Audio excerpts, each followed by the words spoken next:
Welcome to the Institute's Leading Edge, the Crossroads podcast, where we examine the crucial decisions that professionals make that define careers, that shape industries, that inspire thought leadership, and that build lasting legacies. I'm Ken Bullard, and I'm joined with my colleague, Michael Smith, and today we have the pleasure of interviewing with Carl Hutchinson, the owner of Complete Automotive out of Missouri.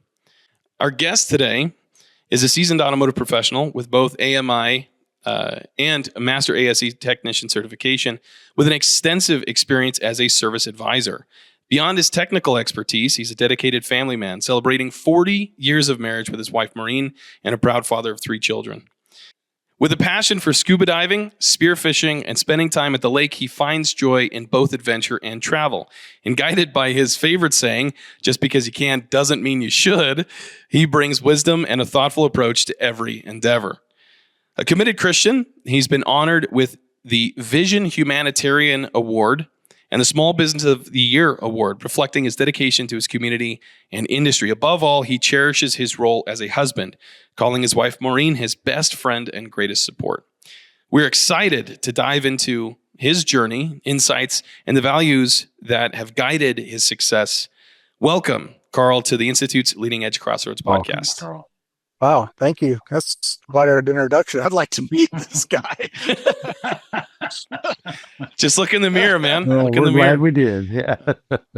So I'd love to start off with, we always start off with the same question. You know, what originally drew you into the industry, but most importantly, what made you commit to it? Oh, that's pretty in-depth. What drew me to the industry was just kind of growing up in it. You know, the short story is my stepfather was a technician, a mechanic. He didn't do it professionally, especially after I came along, but he still had that passion. And I can remember many projects that he would buy and bring home, and they were basket projects, something that somebody had taken apart and couldn't put back together. So he would bring them home and put them together and make them work. And it's just kind of inspired us to be in that. And not having a lot of means, we'll put it that way, we did without a lot. So if we wanted something, it was usually a basket project. If we wanted a motorcycle or a lawnmower or whatever, we usually wound up buying something that needed to be put together. And so that's how it kind of got started. And then I think my love of it was the projects. You know, just every day, honestly, 2 or 3 times a day, the projects change. So just being in the industry, you had multiple different projects, and it was all problem solving. And, you know, if you could make somebody's day by taking something that was broken or didn't work correctly and put it back together, make it work, and they didn't have to go buy something new. I think that's really where it all started.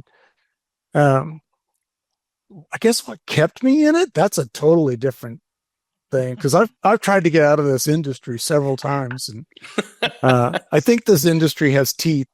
Once you're in it and you're ingrained into it, there's a huge draw to it, but there's also a huge security to this industry that, you know, the 40 years that I've been in it now, I've pretty much always had a job. I've always had security. I've always been in a relatively decent position of making money and having insurance and days off and vacations and things of that nature, to where I've seen a lot of people around us in other industries, they don't have that. And especially when COVID hit, it was like, well, our industry was blessed, and, you know, we had a job. We didn't have to worry about, you know, staying home. And I mean, I guess that's what kept me in it is, once you're in it and you understand it and you have a little bit of a passion for, I don't want to say just the automotive portion of it, but it's the people in the automotive portion of it.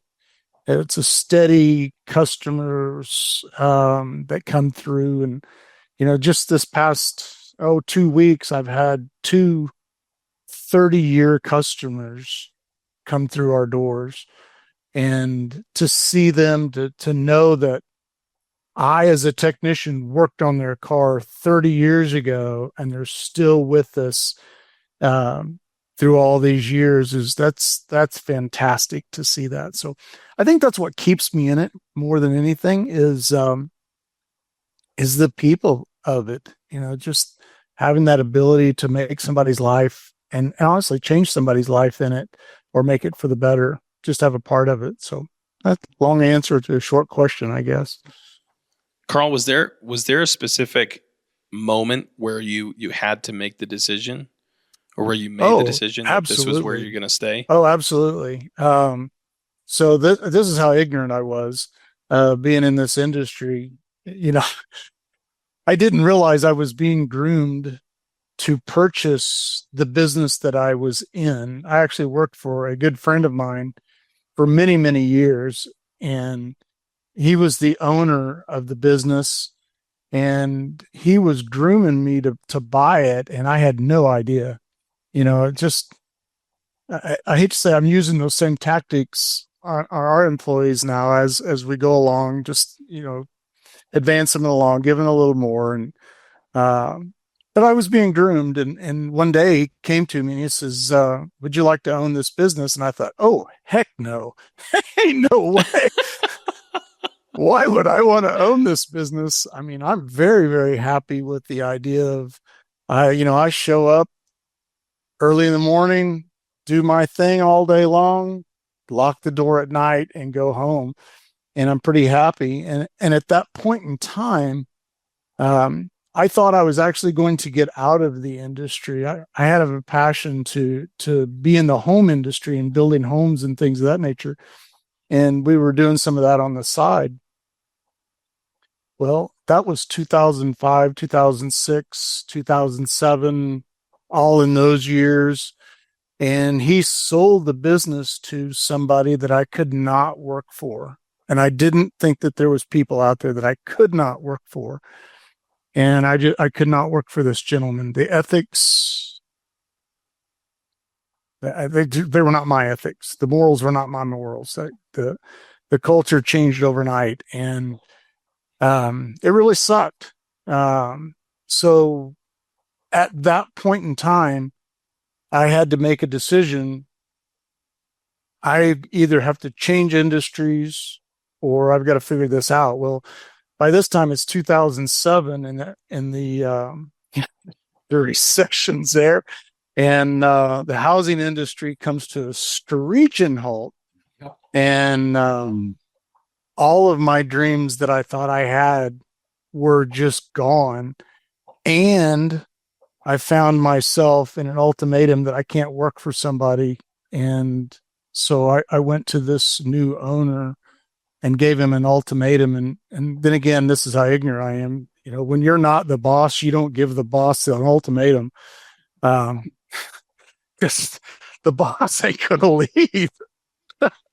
So I found myself having to stand my ground, and I had to leave, which was the right thing to do. So 2008, I didn't realize that jobs were not available.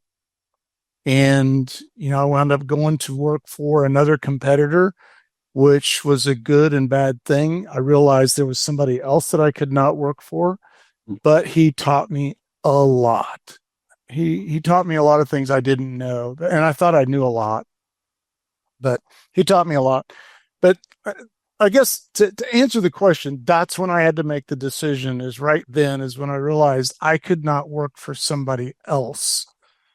That the way that I had been brought up in this industry and the way that I wanted to operate a business and was not allowed to anymore, the only way to do it was to work for ourselves. And the funny story is I was really looking for a job. I needed to get out of where I was at. It was such a bad place, such a toxic place, that I had to get out of there. And my mental and physical whole world was crashing.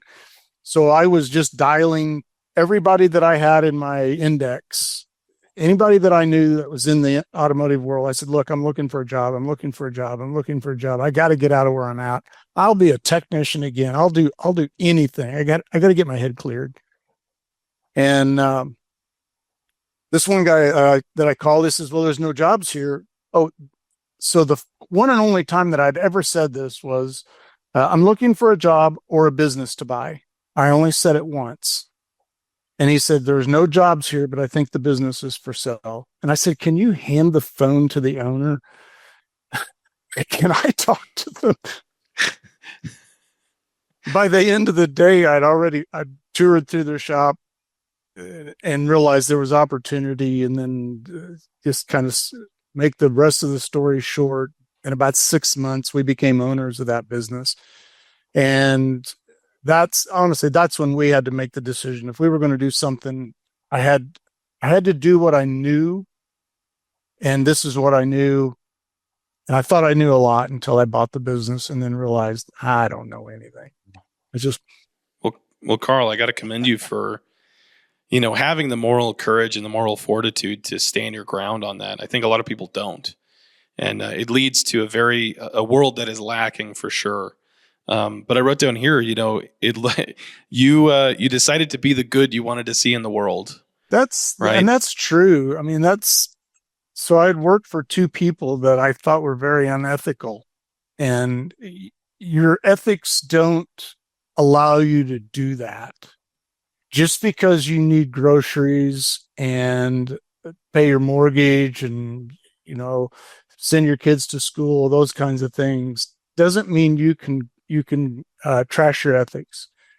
And I was really, really struggling with that with both places that I was working. That it was a job. They were good paying jobs, but I couldn't stay.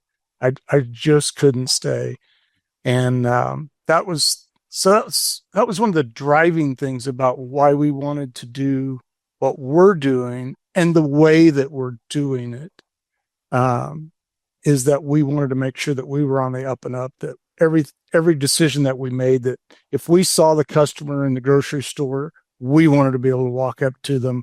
We wanted to be able to have a conversation instead of having to turn, walk away, or, have people call your lawyer. I mean, I couldn't tell you how many times I heard that. Well, just call my lawyer or sue me or something like that. That's not the world I want to live in.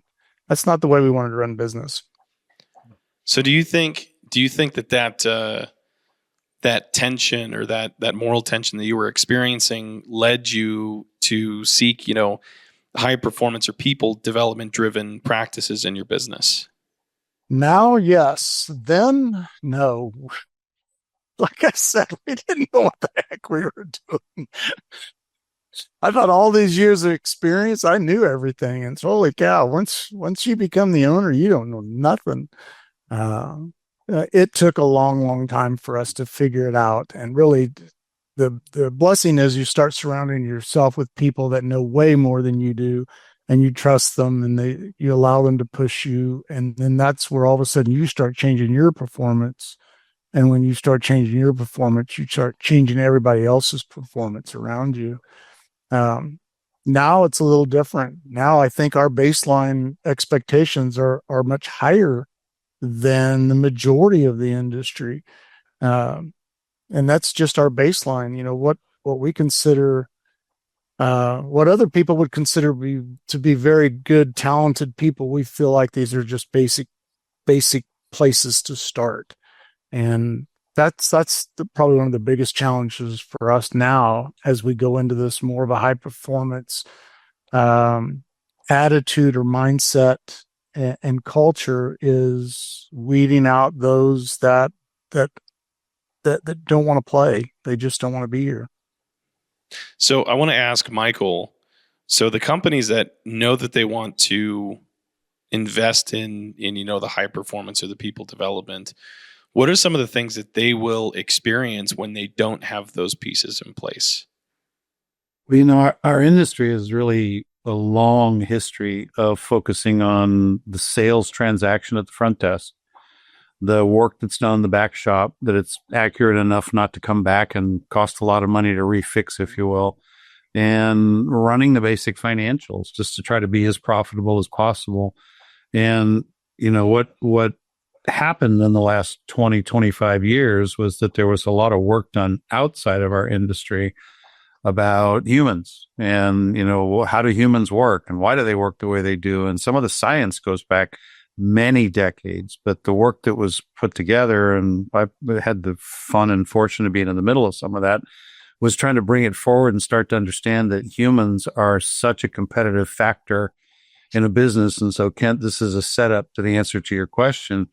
Most people are either come at this human-centric people, productivity, competitive advantage of humans model. They come at it from a different philosophy more often than they do from a business experience, especially in our industry.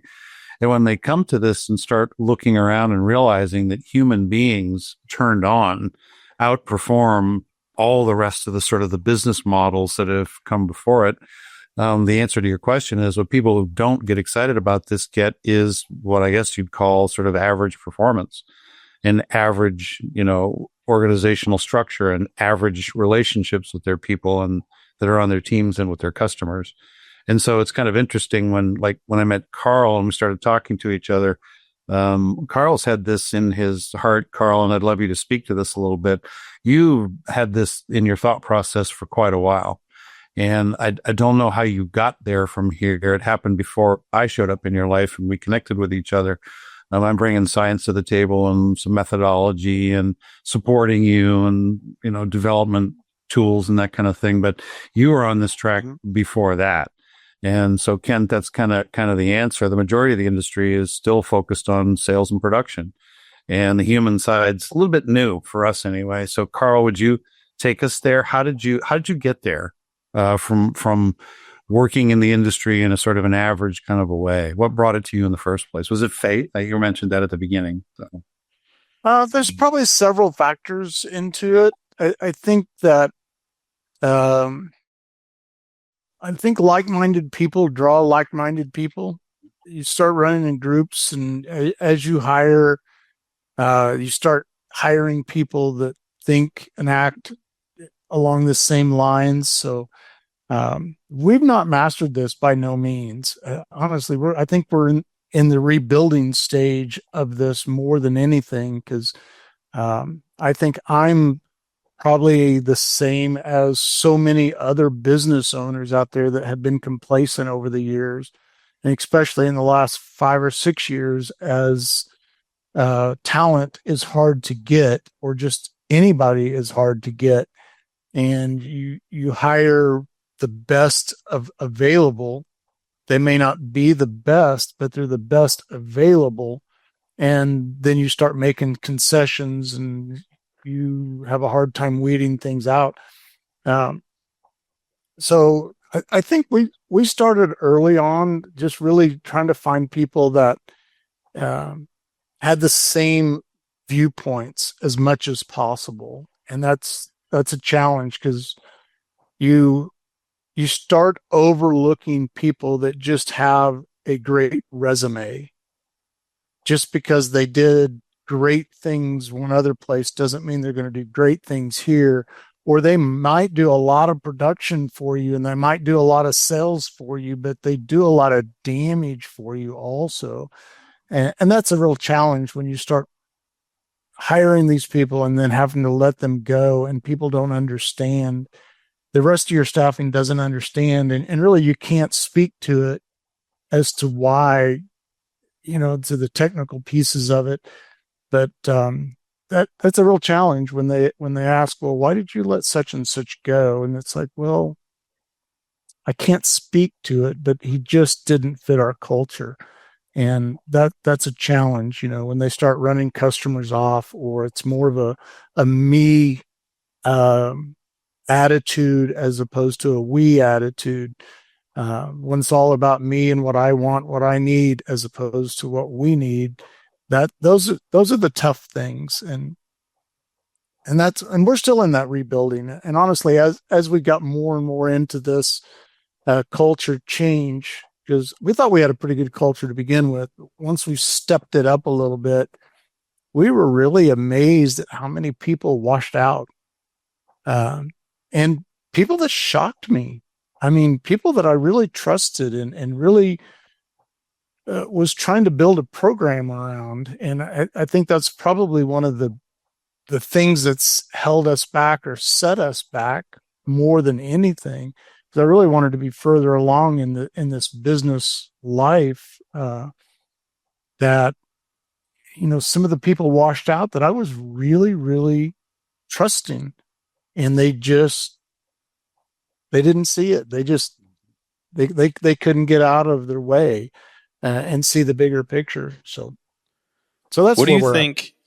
I'd love to dive into that, because I think a lot of businesses run into this hurdle when they start realizing that I need to be investing in more than just competency, right? And you've got to deal with that reconciliation of competency versus attitude. Everybody hears it, hire for attitude versus, but what does that actually mean? Right. I mean, it's so much deeper than that. But what is it like when you're transitioning your team from kind of, hey, we've got a good culture, to now this more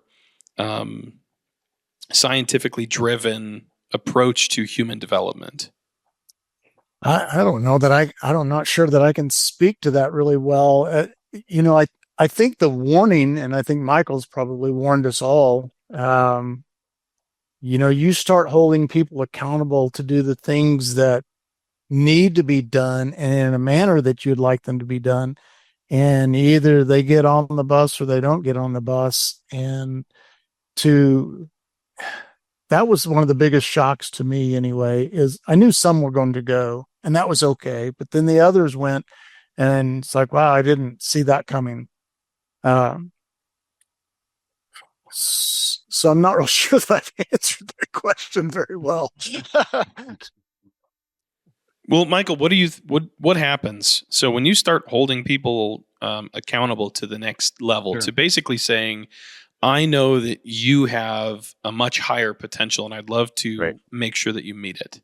Yeah, I'll preface this. It doesn't start with accountability; it ends with accountability. Mm-hmm. And Carl, we've talked about quite a bit in the group that we're in too about responsibility and authority, and then accountability.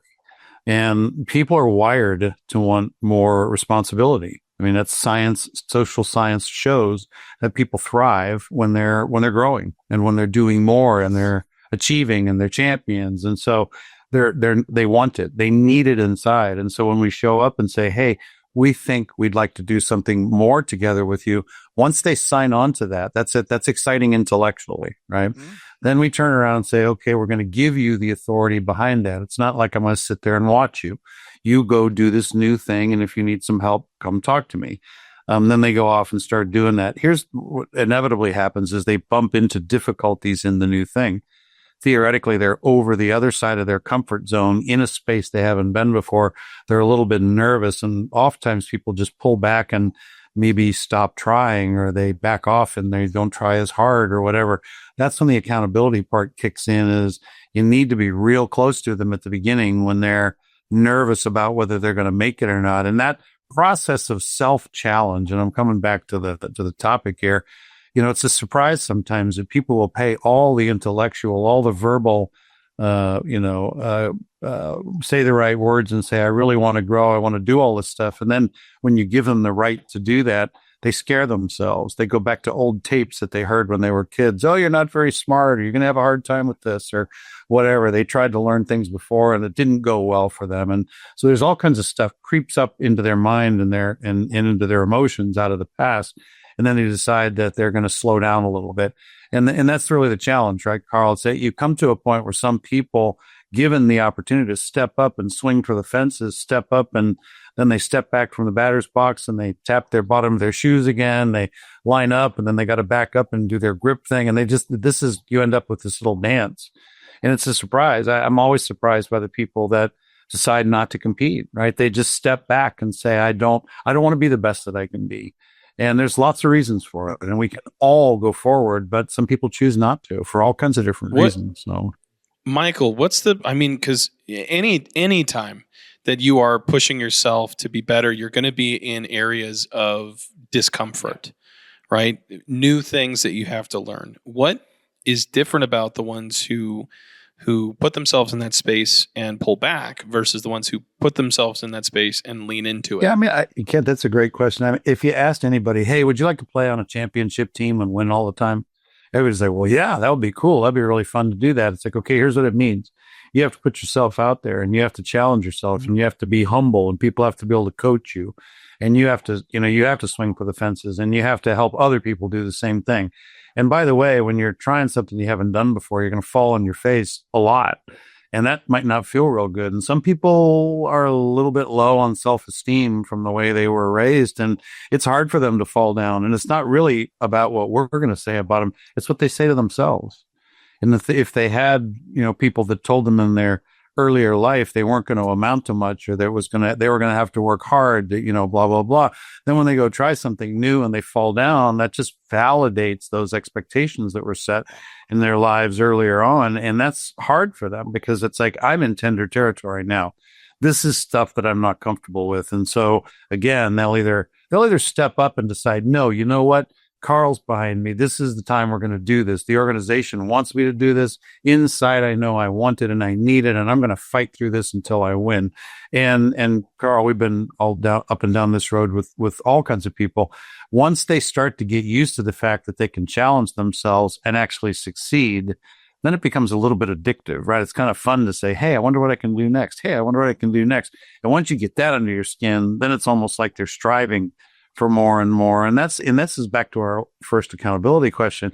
You don't have to hold people accountable who are self-driving for continuous growth and improvement. They got to make that transition, though. They got to get over that hump and into that self-motivated zone. And once they do that, then and those are the people that don't make it over that hump that end up washing out, right? They're just, you chase them, you try to help them, you encourage them, you put your arm around them. Occasionally you have to yell at them because they're doing something really stupid to sabotage themselves, to keep you from, believing in them. All kinds of weird stuff happens. But it's really interesting how the people who do want to go forward then just take that ball and run with it. And at some point, there's self-correcting too. You bring in a dud new employee, or you've got that one last employee who's not going to play. The team's all over them. And I don't mean in a mean way, but they're like, come on, you can do better than that. And at some point when they get frustrated with them because they're not going to try and they're not going to go forward, the team will turn to you and say, it's time. It's time to get rid of this person. It's time to replace them. And by the way, while you're out there, go bring back another champion to join the team, right? It's another star player who wants to play on the team, not just a rock star, but a rock star team player. And that just the culture changes. It's a beautiful thing to see. Yeah, I think you said it much better than I did. Sorry, Kent, I didn't mean to jump in there. But, no worries. The ones that have jumped in and said, yeah, I want that and I'll do it, have succeeded. And yes, we've already seen those kinds of things come along. Instead of saying some of the things like, can you help me with this? Or what do you think? This is what I've done. This is the action that we're going to take. This is, I screwed this up, but we're fixing this. And as opposed to bail me out of trouble, or I don't want to, we heard a lot of that. Go ahead and make me. Go ahead and make me, right? Yeah. I mean, I think you said, you said it pretty well. I mean, I think everybody wants it until they get it. And then when they get it, then it's easier to revert back. I've got to call it ownership mentality, because if you owned it, you can't walk away from it. I mean, really, you can't walk away from it. I mean, we could not walk away from it. Failure was not an option. Hard work was a great option. Working long hours was options. Bringing in counsel was options. I mean, but failure was not an option. So we learned a lot, and I think that's what a lot of people are afraid of is that, to fail and learn, as opposed to just go, I'm done, I'm out. Yeah, and let me jump on that for just a second, Kent, and then I'll turn it back to you. That failure is not an option model. is something owners know very well, because it's your house that's leveraged to buy the business in the first place or whatever. You can't just decide to take another job, right? You've got to make this thing work. And I'll say this, the reason I brought this up was something you said, that's what happens in the mind of a person who decides to actively become a master. They develop this mindset to say failure is not an option. It's like, I get it now, and I'm going to optimize my life, and I'm choosing not to live below my potential. And I don't know what the limit is, but I'm going to start getting out there and just getting into it. And it's not good enough for me to be the same as everybody else anymore. The way I used to be, I'm going to go beyond that, and I'm not going to live that way. Right. And that it's almost becomes a failure is not an option mentality, even though they don't own the business, right? It's like, I'm going to become a master or die trying, but then they do. All of a sudden, it's like, well, geez, if I can do that, what else could I do? Hey, what's the next level up? Here's a huge step forward. I'll take it. I'm stepping into it. Then they do that too. They're like, oh my God, I wonder what I could do next. And the leaps start to become exponential. Mm-hmm. They're little bitty steps at first, but then it's a big step. And then it's a really big step. And it's like, hey, shoot for the stars. What could I do? Well, this is the really big one. And then they go do that too. It's like, wow. And now they're in a pipeline for themselves. They do it themselves. And it's a beautiful thing to see. It really is. I have a working theory. Just bear with me. Here we go. As we were going through this, I'm like trying to diagnose what are some of the key differences. And I really like, I think that those that do versus those that don't, they view failure differently. They have a different perspective of what failure is and the purpose of failure. And Carl, you put it beautifully. I screwed up, but this is how I'm fixing it. Right. Yeah. Versus I screwed up. What do I do now? Can you save me from this? Because that's when you really look at it and go, look, this is my problem and it's my responsibility. I'm the one that has the authority over the decisions on this. And I know that my team is going to hold me accountable to the solution of it, and fully understanding that, fail and learn. Right. So there was a fail little and short succeed. Story that, and my wife's walking back and forth. I really want her to hear this, but it's a wife story. So she said one time, you don't ever screw anything up. I never see anything that you screw up. And I said, oh my God, you don't know how many things I screw up. I just don't tell everybody. That's right.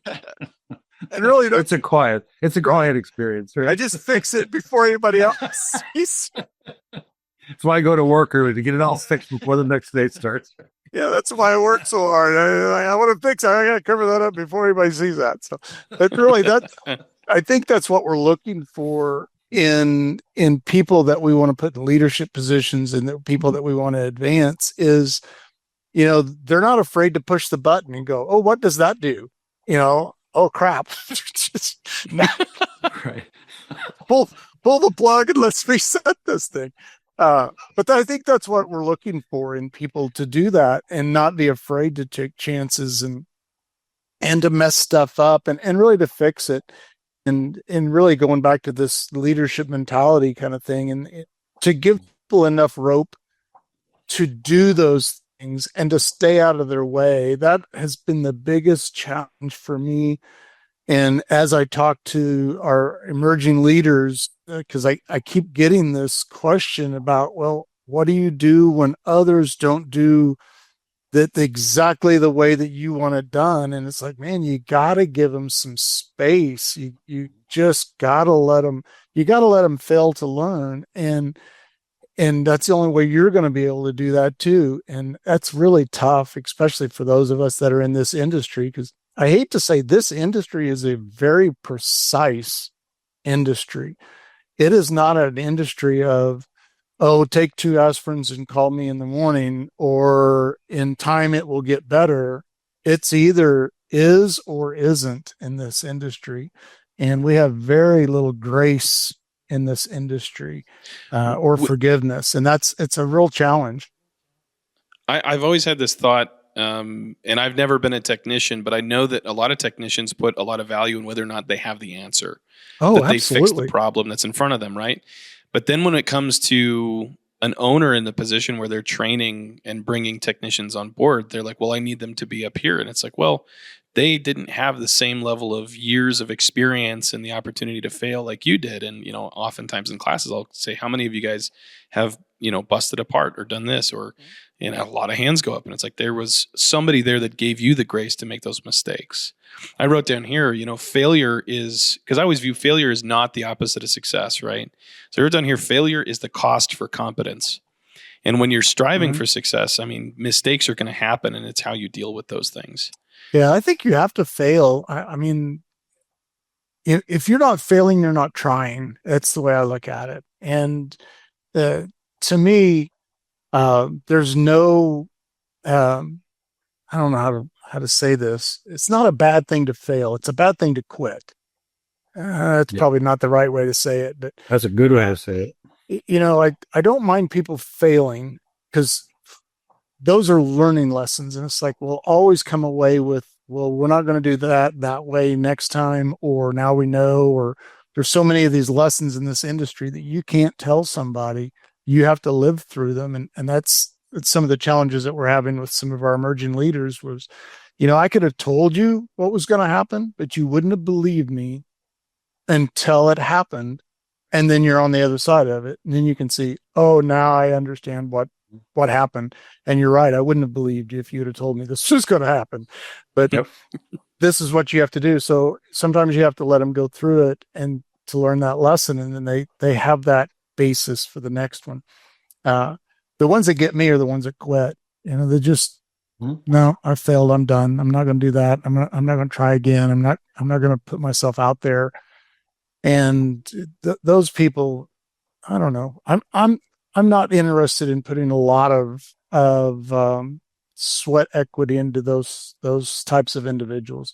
I'll help just about anybody that wants to help themselves. If they want to learn, if they want to do, if they want to grow, I'll take chances on people.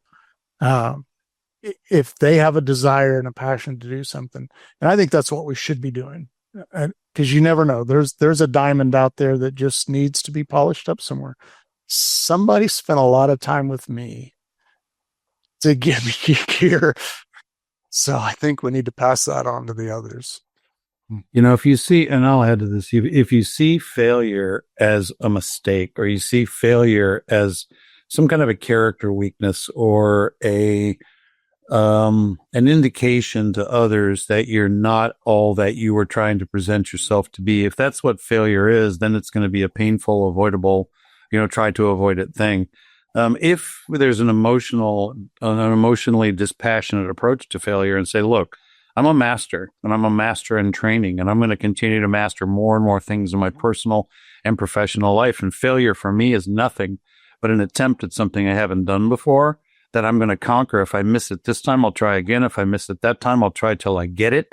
And once I got it, I got it. And so failure isn't a mistake. Failure is a learning curve experience. And so then you can step back and you can make it intellectual and set the emotional part aside. You can be frustrated all you want, but don't take it personally, right? It's not like you as a human being have failed because you didn't finish this properly. It's just one more chit on the pathway to getting it right. And that mindset shift is huge for this path to mastery. It's huge because that's what allows people to say, Carl's not going to think less of me. I work for him. He told me to take a chance. I tried my best. I failed. I'm going to beat myself up more than you. I know you. And again, as long as I'm trying and learning, you'll stand with me indefinitely. It's when I stop and lock up and say, oh, this is stupid. I'm not going to learn. Or, you know what? I hate this. And, I'm going to just stay stuck or whatever. That's that. I'm with you. That's when I look at people and say, I don't know how I can help you at this point, because as long as you're trying, this path is endless. And as soon as you master something, pick something else that's parallel to it. Pick something else that's interesting. Add that to it. This is a lifetime journey of endless learning opportunities. And I'm with you. So it's that emotionally dispassionate approach that really helps a lot. So if anybody's stuck in that, separate your self-esteem if you can from the failure in a moment, and realize it's just a learning moment. So. Thank you, Michael. I needed that personally. Most of us do. Me too. We also call me. That's the thing is, like, a lot of this stuff is like practice. It takes practice. Yes, even I struggle with a lot of this stuff, and just going, I want to quit, or I have these negative thoughts, and I'm like, well, no, I can't. I got to get back up, dust myself off, and keep going at it. Yeah. I want to put a pin in this. I love this topic, but I want to put a pin in it because I want to move towards, looking at Carl. What are some of the strategies or the philosophies that you have found have been effective for developing your talent? Wow. Strategies. I really didn't know much about strategies until I met Michael. And I'm still learning about strategies. Most of the rest of it is just learning the hard way. Developing people, I don't know. We come from an industry that has come so far in the last really 20 years, but in the last 40 or 50 years, it's really come a long ways. I mean, it's just we've cleaned up the industry. We've become professional. There's so much of that. The strategies, man, probably to know them more than what I would have ever known them in the past. And I still struggle with that in really knowing in depth. I think we have a surface level of knowing our employees. And then maybe the second step down, we know them. Maybe we know their kids' names or something like that. But to really get to know that they're really inner passions, that's one of the challenges that I'm working with, is to really get to know my employees better. Screaming and yelling, that's not a strategy that we done that once, and that doesn't work both ways. To me, me out from me. Yeah, it doesn't work. I think trying to pick the right people, asking the right questions, and if I can marry up what they want to do with what I need done is probably one of the biggest challenges, because we've hired a lot of people in the past that we knew were not 5-year people. They were not 10-year people, which was okay to fill a spot, to get us going, to get them from A to B. But if they want to go on and be an architect, if they want to go on and be a lawyer, if they want to go on and be something else, and they need us for a short period of time, I think we've done that. I'm still working on the strategies. I think that's the best thing I can say, is I don't know that I'm on my way to mastery. Let me put it that way. We'll put the yet in there. So well, let's take a pivot here. Then we can go on to another subject. Let's take a look at, you're actively hiring and finding team members to expand, Complete Automotive and what you guys do. What are some of the unique qualities or skills that you tend to prioritize for a high-performing team versus, or I guess, above and beyond the competencies or the technical skills? Yeah, and I'm trying to come up with some scenarios as to the things that we've hired to and the things that we've passed over. I guess that falls into the strategic planning portion of it more than anything. Is I put a job offer out to a gentleman that had all of the credentials, that really could have been a production machine for us. And I had to withdraw that job offer. The more we thought about it, the more we realized this was not a long-term thing. And I didn't want to do that for our team, and I didn't want to do that for him. So that was the conversation that we had. So I think that falls into that category of, just because they have all the credentials and they can come in and do, doesn't mean that they're going to be the right person for everybody else and for our long-term growth. So I think that falls into that, being selective and being more strategic. There, I use the word in a sentence. Does it hurt having to say no to somebody who looks really good on paper? It really does. I mean, And I think I can say this for about every shop owner out there, probably every business owner out there. It doesn't matter that when you get somebody that has all of their credentials, you want so badly to hire that person that you actually make them what you want them to be, as opposed to what they really are. And that's a real challenge, because that's where you have to have people around you going, yeah, I don't like the way he walked in. I don't like the way they talked to us as they come into the interview. I don't like the way they were dressed. I don't, they see all the things you don't see because you're blinded because of the resume and, what you need to get done. And you're tired of interviewing. And it's like, man, I had to pass over somebody else. And then you think, well, I'm going to hire somebody that's of a lesser caliber, but you don't know, you've not met that other person yet. So I think that's some of the strategic, if I can keep going back, I'm going to learn this word at some point. I'm going to get it in my brain.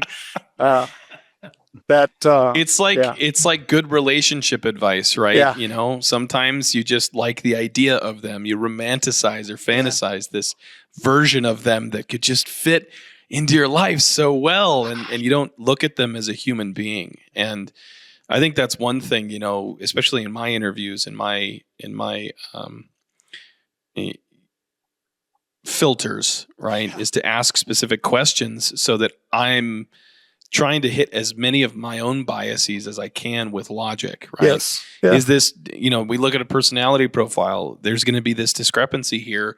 How is that going to play into the dynamic of my team? And frankly, if that were turned up to 11, how bad could that be?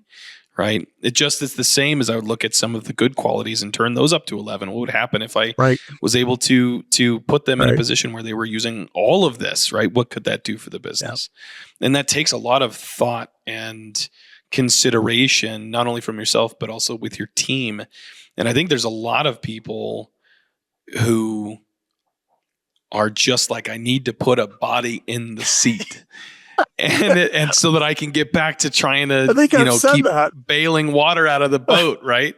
I think I've said that a few times. I just need somebody here that can do something. But yeah, it's a real challenge, and we've learned to ask more people-centric questions than maybe process procedural questions. And, one of my things as of late, as I'm trying to get this leadership team to grow, is I've handed off that hiring portion. So to let them do the interviews on the technical aspects, to let them do the interviews on the positional aspects. I may do some of the preliminary type of stuff. I may go through and look through resumes and go, yeah, this stack, yes, and this stack, no. And I may do some of the initial phone interviews to say, yeah, let's get this person in or not. But, I'm trying to ask more of the intellectual questions and more the deep thinking questions. And one of the questions that I've asked over the years, and I really was surprised at how much effect it has on decision making, is I ask them what their hobbies are. And if they can't answer quickly, that's really not a good candidate. And it really amazed me that was such a defining question, that if they don't have a hobby or a release or a passion for something other than what they're doing, it was a big indicator. And I was really surprised that it was such a big indicator, because the ones that really didn't have a hobby, they were pretty blasé, pretty just. So let me ask you, does it matter what the hobby is? Not really. I mean, you would think people that are in the automotive industry, that would be their hobby. And it's the good ones, that's really not their hobby. And it's amazing whether it's RC cars or whether it's archery or whether it's horses or whether it's motorcycle or motocross or whatever. I mean, the list is endless. Artists, dancing. I mean, that's the one that blew my mind. I hired this young man that when I asked him what his hobby was, he said dancing. It's like, dude, you're 19 years old. Dancing is your hobby? He says, absolutely. I says, well, what kind of dancing? And then he rattled off stuff I'd never heard of. And it's like, you're it. I mean, but I was really shocked that that was such an indicator that it gave me the idea that there was more to the person than just the job. And if you're just showing up here and you're going home and sitting in front of the television, or you're, you know, you don't have another interest. There's no driving. And I was really shocked that that question was such a game changer as opposed to a lot of the other questions. Michael, I want to throw it over to you because I just had a thought and I want to ask a question here. So bear with me as I kind of flesh this out, okay? Sure. So looking at this question, Carl, do you think, Michael, that it has to do with the fact that the people who don't have these extracurriculars or these hobbies are somewhat locked? Yep, I think you're getting it. Yeah, I think you're getting it. Yeah, they're locked in this space where they're not cognitively flexible, and that prevents progress or growth. So kind of like an evidence marker to say that this is going to be somebody that is going to be hard to invest in their own personal benefit and development, just because they don't have, like, they are already inflexible with their life. They're doing this, and that's it. I don't know if that is a great question there. I don't know. I don't want to answer for Michael, but the more I think about it, it's more of like the critical thinking. Like if you have horses and man, they're just problem solving all over the place with horses. So if you have horses and you're trying to train them or you're trying to get them to do something, you're constantly just on this thinking thing.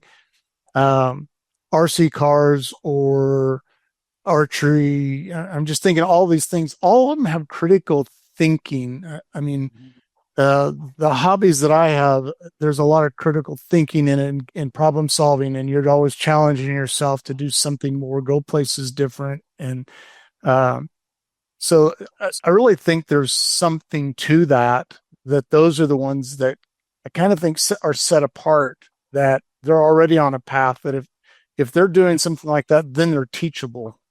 Then maybe they're more apt to take on that extra thing and not really know what the heck they're doing. And yeah, I'd absolutely agree with that. And I'll add this to it. And sorry that my internet connection this afternoon is just a tad unstable, so I caught most of that.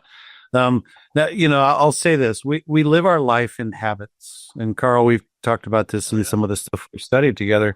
We are 90% habitual as average human beings. And so the point is we groove our lives in ways that worked in the past, and then we tend to stick with it because it's energy efficient, it's time efficient, it's success efficient. I know if I do it again, I'm probably going to succeed. And so in some ways, every single one of us gets lazy.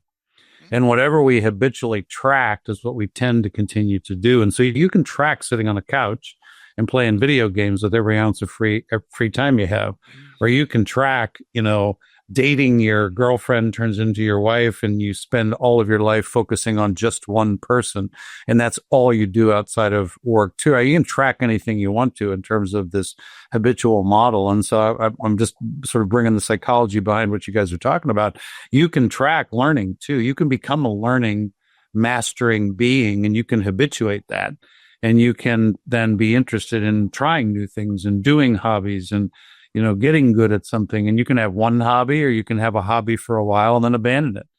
I think those of you who know me know how much I think of Da Vinci and how he would just grab some very strange challenge and work it, fail at it, work it, fail at it, work it until he mastered it.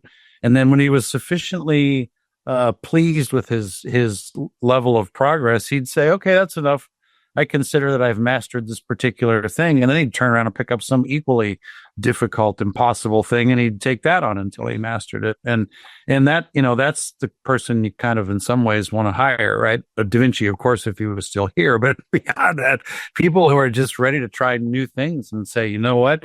I love this process of learning. and I'm not afraid to fail. And I think it's great to do new things together. Because frankly, as a business owner in the industry that we're in, you can learn to run the operation better. If you're in the back shop, you can learn more about what happens at the front desk. If you're an owner, you can learn more finance. You can learn more psychology. If you're in the customer studying business, you can all figure out what's happening in your community and in your particular unique customer base and watching the vehicles change. There is an endless number of things. There are an endless number of things that we can study and learn in our industry to be at the top of the game. And, that's the thing. Are they habituated to couch sitting? Or are they habituated to the learning curve and to being excited? And that's where the hobbies would lean in, dancing and motorcycle riding on the weekends and whatever, right? Whatever their things are. I join you in that. There's a lot of psychology behind what you guys are talking about. Finding the champions in preparation, right? I want to reiterate the question now that I've had a chance to think about it. So for now that we've podcast answered the wrong sake, question.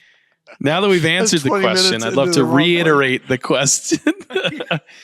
And we'll do this in post. We'll put it back in the beginning. But the question really is, do you think that the hobby question is related to the cognitive inflexibility of somebody who you're going to invest a lot of time and energy in developing and could bear evidence to whether or not there's somebody who can view that potential and pursue it? I'll say yes. I mean, that's the short answer, just for the simple fact that I have passed over potential employees based on that answer. I mean, that's the short of it, because if they don't have a driving interest, it's a real challenge. I mean, that's just been my experience. It's a real challenge to get them to do anything that I need them to do. And it's almost like a qualifying question, as opposed to, do you have a driver's license? We have to have a driver's license to work in this industry. It's like, do you have a hobby? That ought to be like question number 2. Makes this interview really short. I don't know. But yes, I think to me it does. I don't know about to everybody else, but to me it does, because I find it a real challenge to get somebody to go to where I feel like they can go, or where I need them to go, if they don't have that teachable or that ability to problem solve, learn, self-motivated. I mean, those kinds of things. So I think that's what comes from hobbies. I mean, you think about it. If you want to fly RC airplanes, there's a whole lot of stuff you got to know. I mean, way more than I ever thought about knowing. Like, you just can't fly them any day. I mean, just because you're day off, that doesn't mean you can fly them that day. I mean, there's a lot of things that go into it, and you really have to be on this constant thinking and planning. And I really think that's where the hobbies come into it. At least that's what I see. And I hate to say, I just stumbled onto it. I picked it up somewhere in some class that I was in. It's probably the one thing that I got out of a class. I'm going to say it was a Cecil class. We'll give him the credit for it. I picked it up. Here to defend himself. Go ahead. I picked it up out of a class, and it's like, yeah. We are creatures of habit, and we tend to habitualize the things that are successful, right? That's what we do. So to take it one step further, I guess you could even say, is the hobby something that is mentally stimulating in the sense of dealing with problems? Because I could see people answering hobbies that are not necessarily that seem a lot more passive, I don't know. My wife does needlepoint, and I don't know. Yeah, I guess there's problems with that too that you got to solve. And she does all kinds of craft hobbies. This house is full of it. And I guess aside from saying you enjoy watching TV, yeah. Which is right. Anything other than that? Yeah, I was gonna say that's a mental note to anybody that's doing any kind of an interview, even if it's a fake hobby. Answer with that make question. Up a hobby. But be prepared to answer a few questions, because there may be somebody that knows a lot more about it. I mean, I know a little bit about motocross or motorcycles. I mean, that's a hobby that I could ask questions about. Badminton? Probably not. I don't pickleball. I don't know. It's like ping pong on a big court, I guess, but I don't know. So let's refocus. Let's go on to the next piece here, because I think there's a balance here. A lot of people who are listening to this out there, if you're listening to this and you're thinking, "Oh, this is a lot of Where are they going with mumbo this? jumbo," where it's like we're oh yeah, people, all of this and can take it as this very ethereal, intangible thing. How do you approach the balance between driving a team for performance? Because a lot of people are going to be numbers driven. I want to make sure we're hitting targets and all that. And also maintaining a supportive, human centric environment with your team where you're having the time for the people parts of it. I think that's the one question that I put. I don't know. I got that one figured out. That's a master level of somebody else there that I need to get in their wake and figure out how this happens. Honestly, it's a bigger challenge for me now than it had been because we were such a numbers driven and, go, push. And, we could make the numbers work. But you also wear your people out and, you don't have the right attitude. So honestly, I'm trying to do the softer approach to it. I'm trying to back out and really give people a lot more space and a lot more ability to make those decisions and learn some of the tough lessons of making those decisions to get some of that balance. Because, I hate to say, we can't work from home. Okay. So it's not, we can give you that kind of a benefit. And any kind of time off is a detriment to the company twofold. I mean, when you really think about it. So trying to work within the people that you have, trying to give them the time that they need to buy homes, to get off early, to go to their kids' school plays and, the ball games and things like that, to be somewhat flexible. I think we're a lot more flexible now than what we've ever been in this industry. And I think that's how you keep the good people. I think that's how you motivate, and motivate's the wrong word, maybe inspire the right people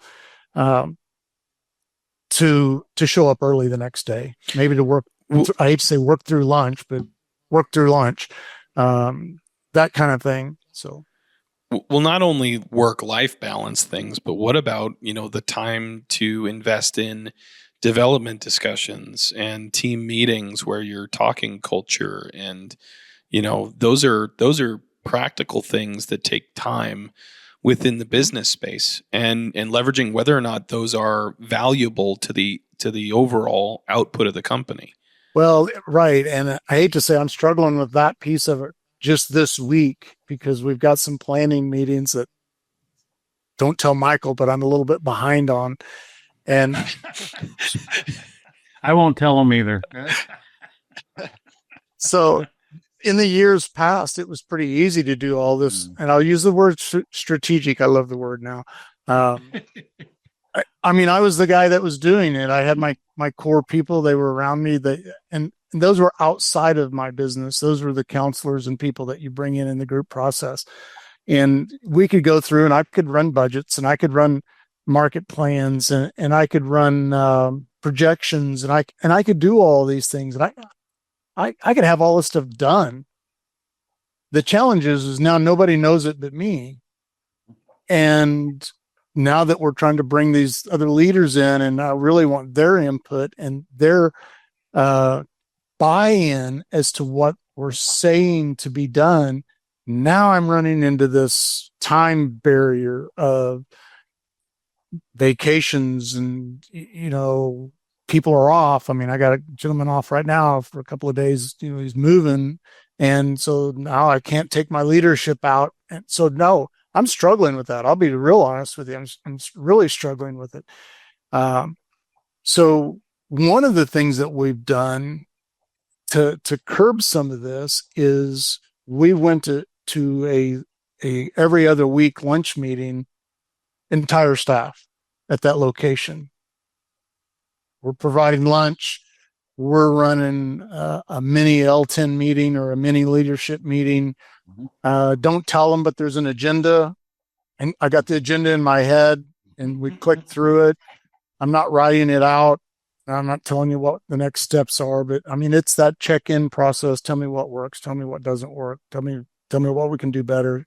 Get all this input as much as we can in a short period of time. So that's carving those times out. Honestly, even that is a challenge because the pushback has been, you're taking my time. This is my lunch hour. I don't know. I come up in an industry where you went to work and then you did all your training and everything after hours. You gave up your Saturdays. I mean, this is the old school. We're dealing with the new school way. So it's a different way of thinking. Yeah. But so no, that's it. That is working for us. It's taken a long time for everybody to understand that it's a safe place and that they can speak. They can say, such and such offended me. This tool doesn't work. What do you think about doing this? This needs to be fixed. And it's fixing all the little things keeps them from being big things. I guess that's the best way to put it. And if we fix all the little things along the way, then they never become big things. And, all of those big things, we don't have the big fires anymore. They're just the little ones. So I guess that's the best way. And that's probably the hardest thing is trying to carve out time now. Because our industry and our people have changed. And honestly, I think it's for the good. But then there's so many of us that are, my God, why don't we just stay after work and let's get this done? And, it's like, everybody's wanting to say, no, I'm going home. And it's like, well, I really can't ask you or demand you to stay. So we have to figure out how to carve out time. Yeah. That's right. You're hiring with people with hobbies. There's more to life than just work, right? I do want to commend, I just want to make a comment for Carl. He said, we experienced this problem and here's what I'm doing about it.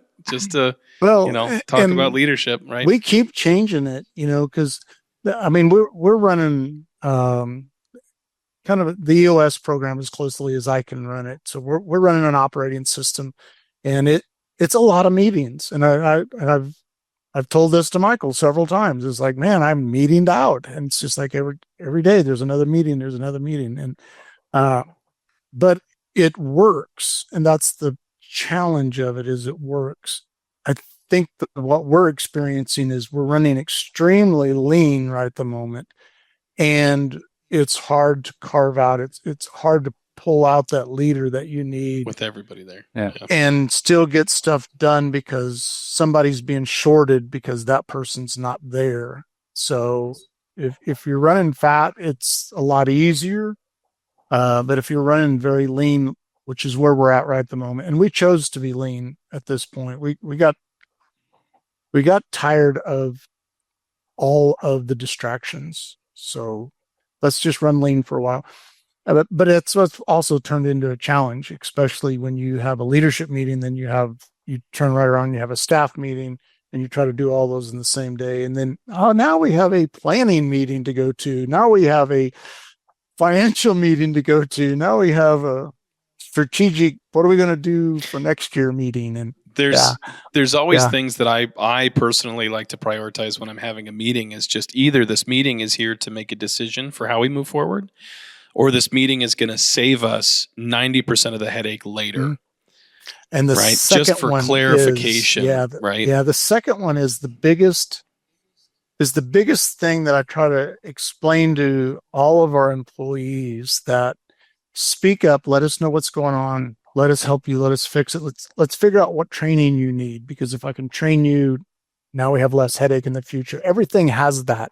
Let me get you through fire safety. Let me get you through whatever. And we don't have that big headache later. But to circle back, that's one of the biggest challenges we have in this industry, not just in-house in our house, but as an industry whole. We see our associations really struggling, and we see our business development groups struggling because the mentality is I don't I don't want to go 7 o'clock at night. I don't want to go at 8 o'clock at night. I don't want to give up my Saturday. I'm already giving up. So honestly, that's probably one of the biggest things that we have trouble with in our industry. And as I talk to people in other industries, and I don't know how they relate, because we're such a production oriented industry that, like, if somebody needed to go get 20 hours worth of continuing education, they just go do it. Well, I don't know who does their job when they're gone. It's like if we sent 2 technicians out to do that, who does that? It just doesn't get done. And that's a real challenge for us, because we are so product driven. We're so sales driven. And it's tough to carve that time out. Well, I think if you can communicate, Ken, can I? Oh yeah, go ahead, Mike. No, just a little bit. I often meet owners who say, I put in an EOS system or something similar to it, and they come and they say it's not working, and this is not a slam on EOS or traction or any of that, and they come and they say it's not working because we sit in our meetings, we have our L10s, whatever. And people pick up their rocks and they promise they're going to get it done, and we make all the commitments, and then they come back to the next meeting and it's not done. And so then we sort of castigate each other and we reset the expectations, and we add a couple more rocks and they go away, and then they come back to the next one and it's not done. It's incredibly frustrating. And then they'll say something like, the system doesn't work, right? Because they get to that point. And I'll say it does. But I'll say, here's the difference. If you do the accountability thing with those fine accountability systems, and there's many of them, you've got an accountability book on your bookshelf right behind you that some folks know as well, right?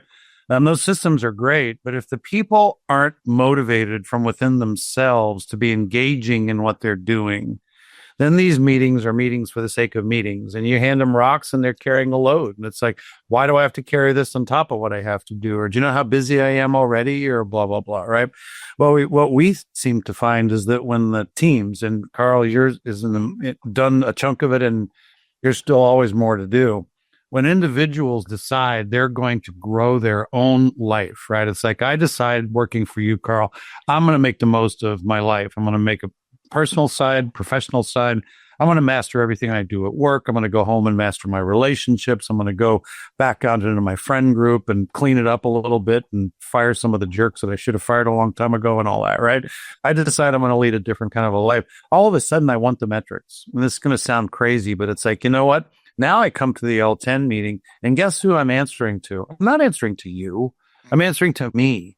Because I've decided that you're going to help me. And you said it, you have so many seeds that you've sown through this, Carl. I want to pick up on a couple.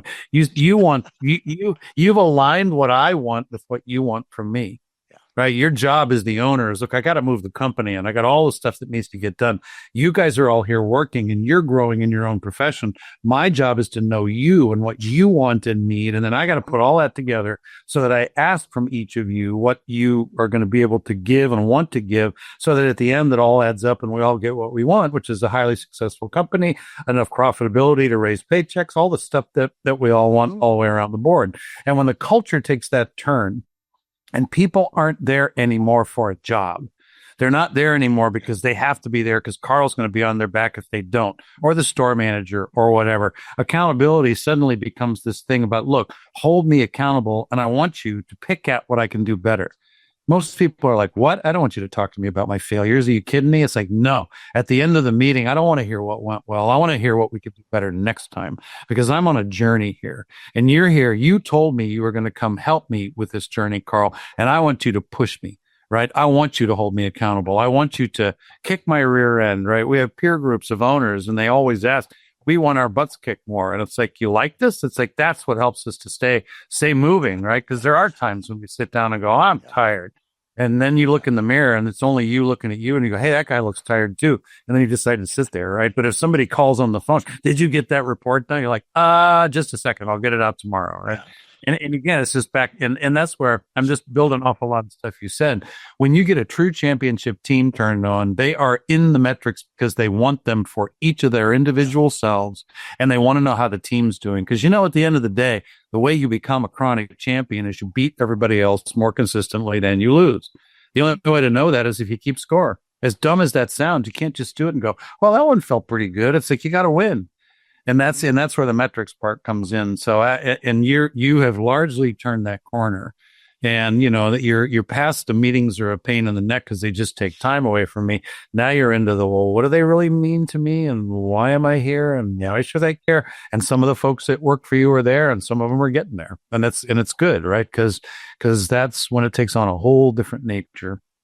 Anyway, I wanted to add that to the mix because I often hear, oh, my accountability system doesn't work. It's like, well, let's dig into that a little bit. It's probably not the system that's the problem at this point.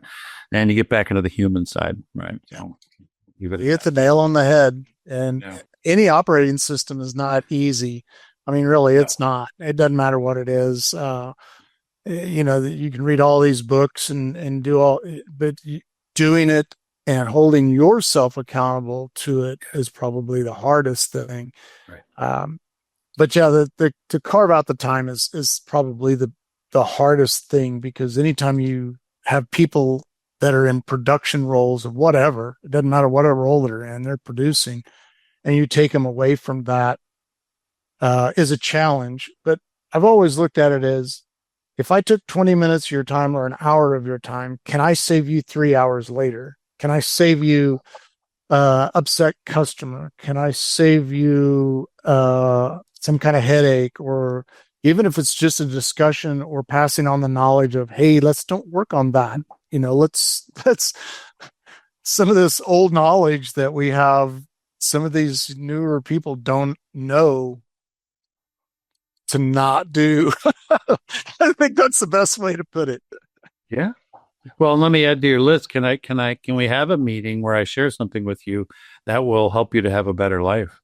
Yeah. I mean, that's really what we're after, right? Is to have the meetings be productive in that way. And when people get it and they realize the kind of investment that you're making in them, that you actually care about them and you do know who they are and you do understand their career and personal aspirations, and you're asking them at work to do what they're good at, and also what's going to cause them to go farther with what they want and dream about in their life. Why wouldn't I show up in a meeting that you hold at that point? Because I know I'm going to get something out of it, right? And so many of them are shocked that we want them to be better husbands or better wives or better partners or better fathers or whatever. And a lot of the things that we try to teach and do is not necessarily for their professional position. And it's how do we make them a better person? And I think if we can make them a better person, we've got a much better employee, staff member, team player, whatever tag you want to put on them. Family members is really what I kind of like. I don't know, it's kind of weird, but I think family members will call each other out faster than maybe coworkers. And they enjoy it more, do they? Right. Well, yeah, your brothers and sisters will pick on you. Depends on the family. Yeah. Yeah. Or you get blackballed. I will say this. I feel like as a society, we've forgotten the importance of mentorship. Yes. And I think, with the advent of the internet, I talk about this a lot, but with the advent of the internet, the dissemination of knowledge and information is now, you've got to go around on both sides, because now it's easier for me to not have to go to somebody like Michael and ask him a question, but I can go online and Google an answer. But at the same time, it's also kind of a lot easier for the older generation to go, well, I mean, they can just Google it, so I'll focus my attention elsewhere. And you kind of have this like separation, and really the younger people really need that. And I think they know that. Right. And so just reaching out and making that connection and saying, I want to mentor you, not just bark at you and tell you what has to happen, but really invest in them, because that's what we've done generations prior. Yeah. I like that. Mentorships. Go ahead, Carl. Yeah. I mean, when I come into the industry as a technician, 40 years ago, everything has a 40 years slant to it now. And, I begged for a mentor. Yeah, I mean, and basically they just threw you into the deep end of the pool, and you either swam or you sank. And I did not like that. I mean, I figured out how to swim, but I didn't swim well. And I've been told that there's three things in my life, in my professional life. There's the right way, the wrong way, and Carl's way. Well, Carl's way is because Carl learned it on his own, and he wasn't really taught anything. What it works. I mean, I tell my son that a lot. It's just, well, he looks at some of the stuff that I do, but it works. And that's all I need to know is it works. So yeah, the right way, wrong way, and Carl's way. And so mentorship in our industry, I don't think really came along until maybe 20 years ago or 15 years ago that we really started talking about apprentice programs and bringing people in and tutoring them. I mean, I think I'm a product of that. Like I said earlier in this, I was being I forget the word that I use. I was being I can't think of modified or groomed. That's word was for it. Groomed. I was being groomed for a position that I didn't know. But we really need that in our industry, and not just in our own houses. I really think that I've had a lot of great mentors that own businesses other places, and I get to watch and see how they interact and how they deal with their employees and how they deal with their hiring and how they deal with those things. So I think we need to be mentors for other businesses and in our groups. But in-house, I think that's a huge thing. I think we're never going to get our leadership teams to where we want them to be if we're not going to mentor them, if we're not going to bring them up. We're not going to get our technicians to where they need to be if we don't have programs for them. And really, I guess one of the bigger challenges is hiring the experience that wants to teach. That's probably one of the bigger challenges that I've seen in our industry is the ones that have a lot of experience are not necessarily good at teaching. They say they will, but when they get in, it's that. Well, I mean, culture. they've had a system that has predominantly rewarded them on them being the one that answers the question, and so there hasn't been any. In my, Yes. just as a guess here, I don't think there's been enough utility for them to teach others. Right. Yeah, and well, you're giving away their time to teach somebody else, and you're back that they're to not making money. Yeah. Not making right hours. Yeah, on, you're right? back to that. What's in it for me? And we have to figure out workarounds. And I've learned a lot in that realm. I've learned a lot of things that you shouldn't do. Well, I have a haven't question figured that for one you. out yet either, but we're still working on it. And Can I throw one thing in? Yeah. Before we slide away from this one, I'll tell you what a number of the folks that I work with are finding. The folks that have been in our industry for 25, 30, 35 years, and, if you've been under a car for 30 years, your hands hurt, your back hurt, your knees hurt. There's folks that can't pull on a wrench the way they used to. And in their minds while they're working every day is, what am I going to do? I'm X age, and what's my future look like? And I just want to throw this out there. The older we get, the more it seems that the legacy questions become important to everybody, not just owners and what's the legacy for your business, but also, what you start to think about the people that helped you in life and the people that you wouldn't be where you are if it wasn't for them. And it doesn't matter what your current job is or been seminal people in your life.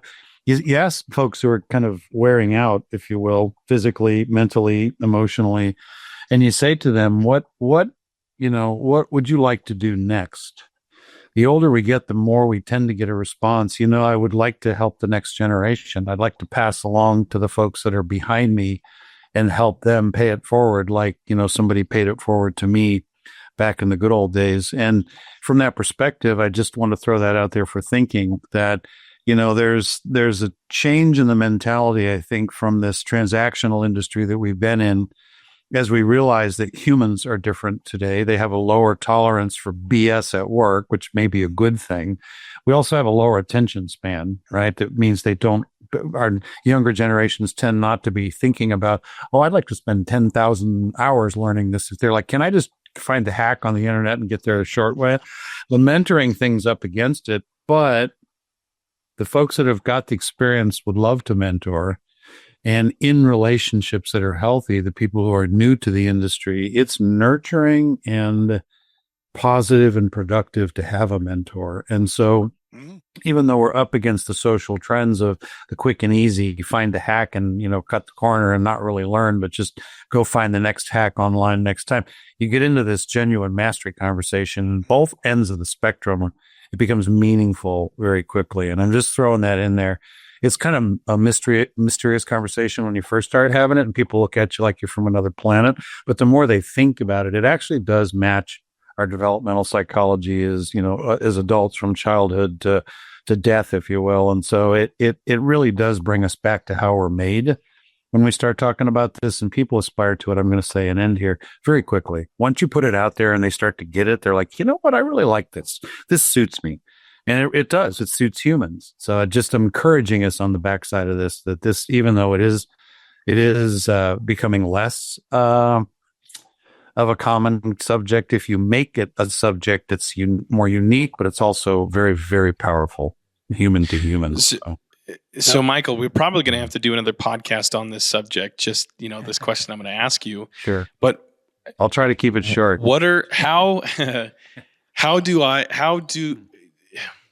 How does the youth, the younger generations, find a mentor? That's a great question, and I would ask.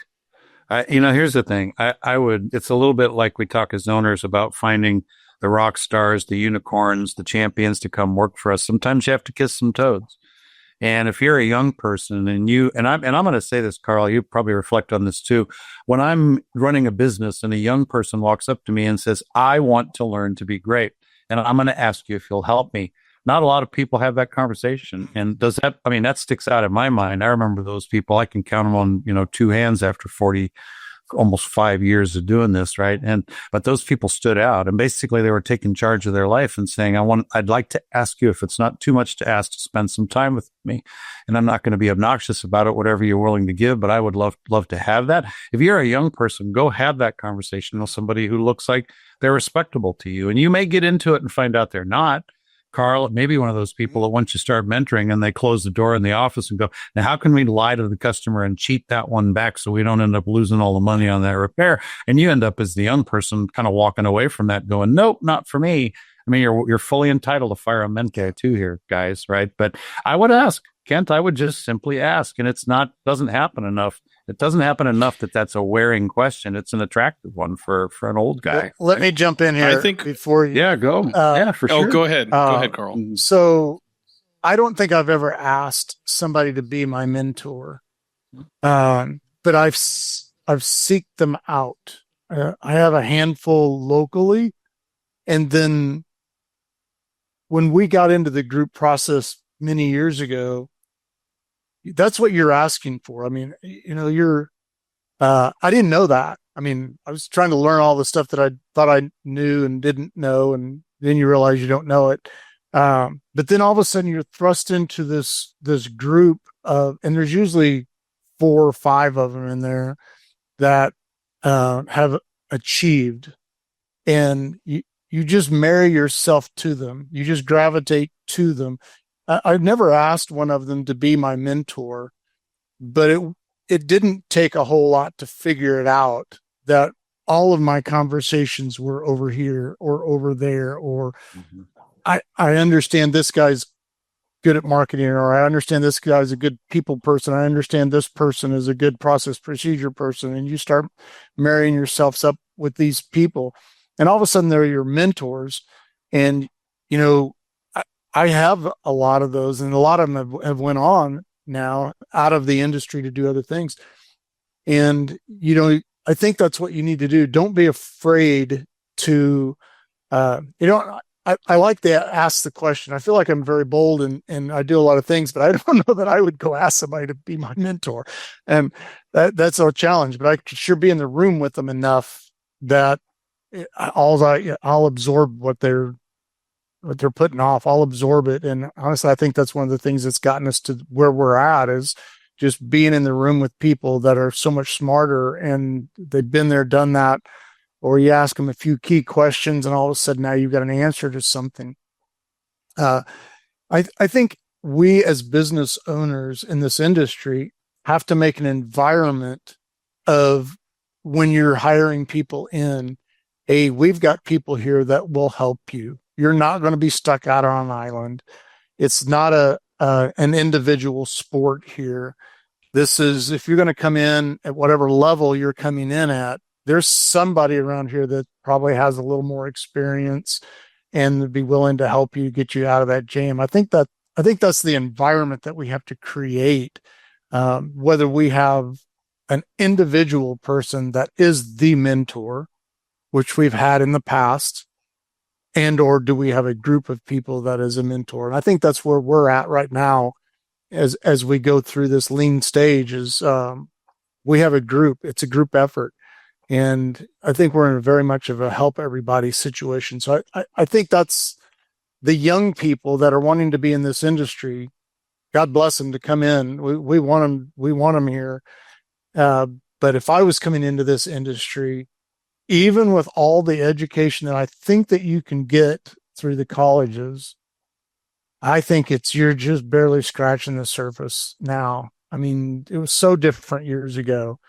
To come in now, it takes so much to spool up and be where we need you to be in 4 or 5 years. I think you could be 4, 5, 10 years into this industry now. When I come into the industry, it only took you a year or 6 months. I mean, it just, the gap is so much more now. We're not learning about, fuel ratios and compression ratios and stroke and bore and all. I mean, honestly, it doesn't matter. We're learning about computer controls and, how do your wipers work? And honestly, all this stuff is so computerized anymore that you have to be very intelligent. It's so the learning gap is a lot bigger now. I mean, it's takes a lot more. So I think that the answer to the question is, I think we have to be the ones that create the environment of you can come in here and learn. Even the master technicians that we hire, you're going to come in here and learn. You may know more than everybody here, but you're going to come in here and learn because you're going to learn and then you're going to teach somebody else. So I think that's the environments that we have to create in this industry. So I think that's the answer. I love that. Yeah. So we're kind of getting at time here, and I want to do kind of a lightning round with you, Carl. Okay. Oh man. Is that fair? That's fair. And these are going to be some big questions. I don't have to date you at the end of this, do I? No. No. I think So 3 questions. Okay. First one, how has focusing on the human side of your business changed you as a leader? It's made me more of a thoughtful leader, I think. I think I would have to ask the people around me. I think I've softened my position a lot on some of what I would call my demands or my requests. I think I hire differently now than what I did in the past. I think I interview a little differently. I think our conversations that we have, maybe not quite structured as opposed to more getting to know you, finding out what you're wanting to do, and can we marry that up with what we're trying to achieve. And really finding out what's important to people, because it's so different from employee to employee. There's so many things that are different, and finding out those things. So I think that's probably one of the biggest things that has changed me. And honestly, I'll give kudos to Michael on this one, is telling people that they are better than what they think they are. because they've been told incorrectly. And to get that out of their heads. So every time I hear these negatives is to reinforce them with positives. And, I think I'm also telling myself that as I'm telling them, because I've heard so many of these things over the years. I think we all have. So I think those are one of the biggest changes in the way I view what I do and our teams.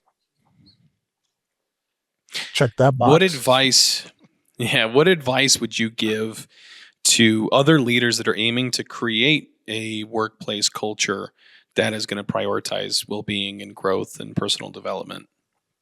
Gosh, what advice would I get? I would think figure out what you want and who you are first. And I'm only saying this because I'm going through this myself. I thought I knew who I was, but I also know what we were portraying, and the two are different.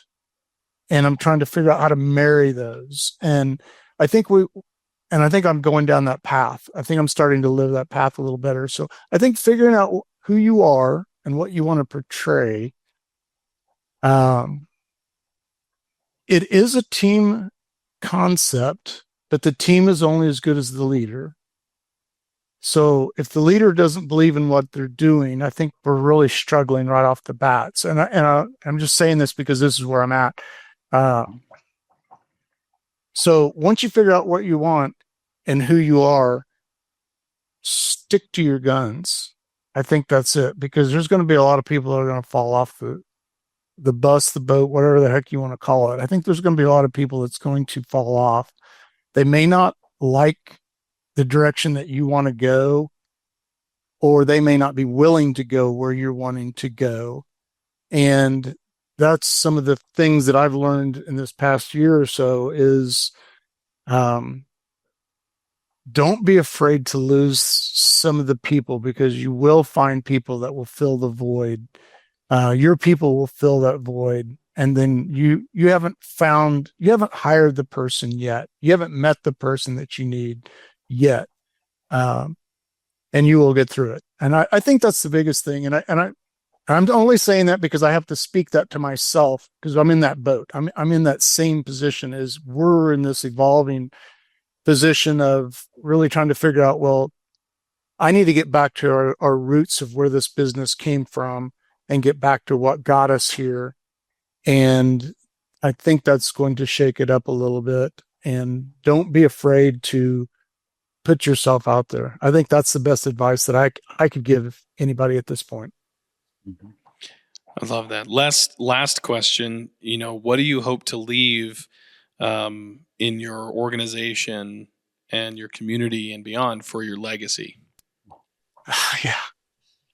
Legacy is a great thing. And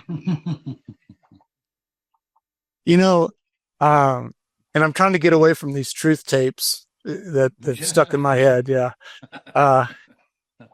The old messages and the new ones. The old messages. Yeah. The uneducated guy that, if you work really hard, you'll eventually get there. It might take 40 years, but you'll get there. And honestly, the legacy that I want to leave is not about me. The legacy that I want to leave is about those that I leave behind. The Complete Automotive name, I would love to see that the rest of my life here on earth and into the next generations and the next generations. But I think that's asking a lot. I think the legacy that I want to leave when I step out of this industry is that we've left people behind that have the same passion, morals, and ethics and views that I have and that I've been brought up with. And I think that's the best legacy that I want to leave, because I just keep thinking that it's not about me. It's not about Complete Automotive. It's not about, it's just not. It's the people that are around us and what we're going to do. Would I like to be as famous as Coca-Cola or Disney? Then again, yes, but no, I'm not willing to put that much effort into it. So I think that's the legacy that I want to leave is the people behind me can be proud of what we've done and proud of what they're doing, that they're stepping into. I think that's probably the best legacy that I could leave is not only for our community, for the people, but for our industry also. I think there's a lot of people that come and go in this industry, and there's a lot of people that do it disservice to it and really make it tough for the rest of us that are trying to do it well, and not just make money at it and not just whatever. We're actually trying to grow people and to be a good servants to our community. So I really think that's a legacy that I really want to leave. Legacy is a tough question because 6 months from now it might change, but I think that's where I'm at on this one. That's what I want people to speak at my funeral about. That's what I want people to speak about, not only me, but the people that I've trained or brought in, that they have that same type of outlook on life. So yep. Hopefully that helps. Great answer.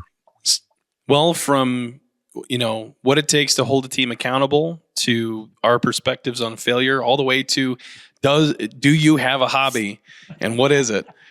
This has been such a tremendous conversation. I definitely would love to bring you back, Carl, to dissect some of these things, even just the idea of, what is mentorship? How do we pursue it from both ends? I think would be a phenomenal conversation to have. Absolutely. This has been absolutely invaluable. Those of you who are listening to this and have found value in this conversation, please help share this with others, like and share. It helps the algorithm, but most importantly, it gets this content to people who need it. If you want more information about what we do at the Institute, you can find that at wearetheinstitute.com. And Carl, thank you again so much for your time today. You're welcome. Truly. Honestly, I enjoy speaking about the industry. I don't necessarily like speaking about myself that much. I start seeing in my ears. Which for clinical learning experiences, right? So, Carl, this is awesome. Thank you. All of this is a part of a grander conversation. And again, those listeners out there who want to join the conversation, please ask your questions. Let's continue this discussion in the comments below. And we'll see you guys in the next episode.